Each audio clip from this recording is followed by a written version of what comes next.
अस्सलाम वालेकुम। ये पार्ट 2 है, मैनेजमेंट का पार्ट 2 है, वीडियो मैनेजमेंट की।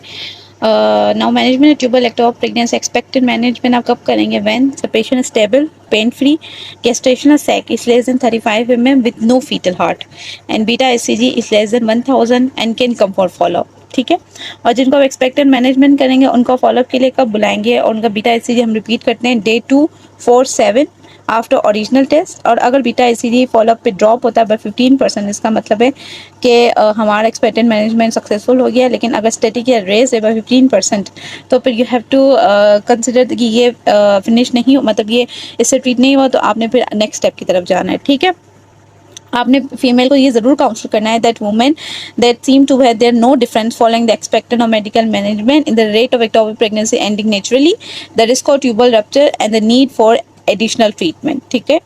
Advise women that the time taken for ectopic pregnancy to resolve and future fertility outcome are likely to be the same with the expectant and the medical management. Now हम medical management कब करेंगे? जब patient stable हो, pain free हो, unruptured tubal ectopic pregnancy हो with a gestational sac less than 35 mm with no fetal heart, beta ECG less than 1500 and no intrauterine pregnancy confirmed on the ultrasound and patient is able to come for follow up and the beta HCG हम इन patients में day 4 and day 7 पे कराते हैं और फिर weekly कराते हैं till negative नहीं हो जाता। ठीक है। आपने सर्जिकल मैनेजमेंट उन पेशेंट्स में करना है जो पेशेंट मीथोट्रेक्सेट के बाद, मतलब मेडिकली मैनेज मीथोट्रेक्सेट से करते हैं जिसमें 1 मिलीग्राम पर केजी डोज होता है। ठीक है। तो वो पेशेंट में मीथोट्रेक्सेट के फॉलोअप पे नहीं आ सकते, या the ectopic pregnancy significant pain है, gestation sac greater than 35 mm है, beta fetal heart beat positive है उस सेक में। ठीक है। एक्टोपिक प्रेगनेंसी ग्रेटर देन 5000 है, ऐसे पेशेंट को आपने सर्जिकली मैनेज करना है। अब सर्जिकल मैनेज करने के दो तरीके हैं, या आप सेल्फ इंजेक्टमी करें या सेल्फ इंजेक्टमी करें। सेल्फ इंजेक्टमी मतलब हम ट्यूब को रिमूव कर देते हैं, सेल्फ इंजेक्टमी मतलब कि हम सिर्फ प्रेगनेंसी को रिमूव करेंगे। ठीक है। ऑफर है salpingectomy to the women undergo surgery for ectopic pregnancy unless they have other risk factor for infertility. Okay.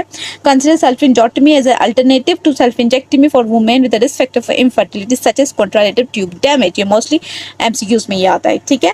आपने फीमेल को इन्फॉर्म करना है कि the female who go under salpingectomy have 1 in 5 women may need further treatment may include a methotrexate or self injectomy. For women who have self injectomy, take 1 serum HCG at 7 days after surgery and then 1 serum weekly till the negative result। और जो self इंजेक्टमी करते हैं उनका आपने 3 weeks के बाद UPT करा देना है। ठीक है। Advice women to return of further assessment if the test is positive. Okay.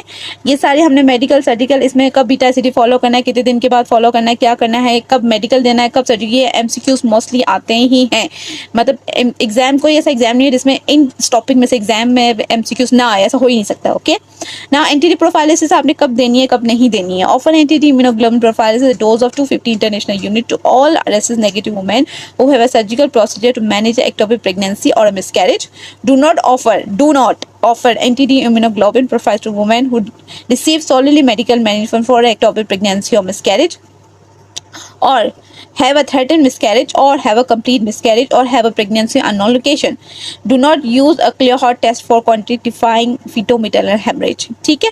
आपने ये याद करनी है सब कुछ। इसमें ये है कि कब ट्यूबल प्रेगनेंसी का हो गया, उसके आपने कब मेडिकल देना है, कब एक्सपेक्टेंट लेके जाना है, कब सर्जिकल लेके जाना है, अगर लेके जा रहे हैं तो कितने कितने अर्से बाद बीटा एचसीजी फॉलो होता है। ठीक है। और कितना परसेंटेज, ये सारी चीज़ें आपने इसको माइंड में रखनी है क्योंकि इसमें से एमसीक्यू ज़रूर आते हैं और क्लिनिकली भी ये यूज़ होता है। ओके। Thank you. अल्लाह हाफिज़।